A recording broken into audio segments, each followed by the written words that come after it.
time without winning. Think moving away to the sea for a getaway. Car top down and we're driving just to feel young. Moving away to the sea. Moving away, can't you see? Assalamualaikum warahmatullahi wabarakatuh. Hai teman-teman, tahukah kalian apa itu globalisasi? Globalisasi adalah proses pendunianya satu hal sehingga batas antar negara menjadi hilang. Nah, pertama-tama mari kita bahas dampak sebelum adanya globalisasi.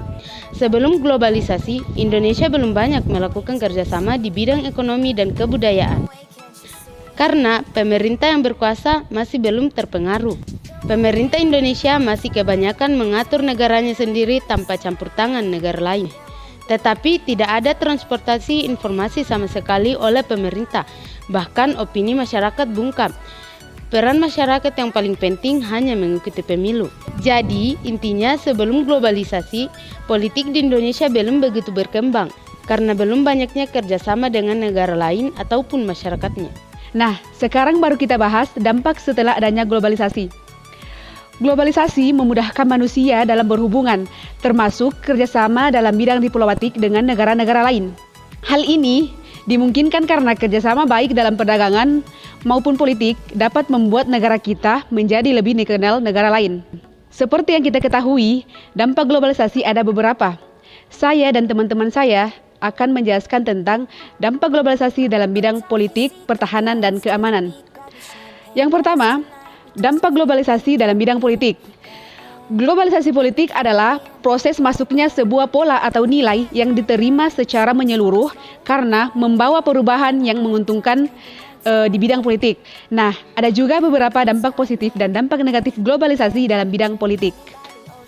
Dampak positif globalisasi dalam bidang politik yang pertama, meningkatnya partisipasi aktif untuk menciptakan perdamaian dunia. Dan yang kedua, hubungan diplomatik antar negara semakin meningkat. Yang ketiga, mendorong pemerintah mewujudkan pemerintahan yang baik. Dampak negatif globalisasi dalam bidang politik. Yang pertama, dapat terjadi konflik antar negara terkait kepentingan politik. Yang kedua, terjadi ancaman integrasi bangsa dan negara yang akan menggoyahkan NKRI.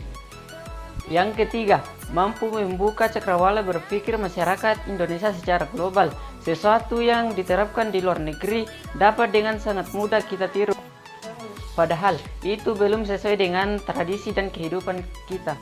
Yang kedua, dampak globalisasi dalam bidang pertahanan dan keamanan. Ada beberapa dampak positif dan dampak negatif globalisasi dalam bidang pertahanan dan keamanan. Dampak positifnya yaitu adanya kerjasama yang dilakukan antar bangsa dalam mempertahankan dan memberikan keamanan dalam jangkauan internasional. Yang kedua yaitu menguatkan sejumlah regulasi hukum dan peraturan undang-undang demi kepentingan masyarakat umum. Dampak negatif yaitu yang pertama, menurunnya peran serta dalam masyarakat untuk menjaga keamanan, ketertiban, dan juga kedaulatan negara. Yang kedua, adanya sejumlah tuntutan masyarakat kepada sejumlah pemerintahan yang semakin tinggi. Bahkan cara mengajukan sebuah tuntutan pun dilakukan secara anarkis, sehingga dapat mengganggu stabilitas dalam suatu negara. Nah, setelah menonton video ini, semoga informasi ini dapat membantu kita semua agar lebih mengetahui tentang dampak globalisasi. Terima kasih atas perhatiannya dan sampai jumpa. Wassalamualaikum warahmatullahi wabarakatuh.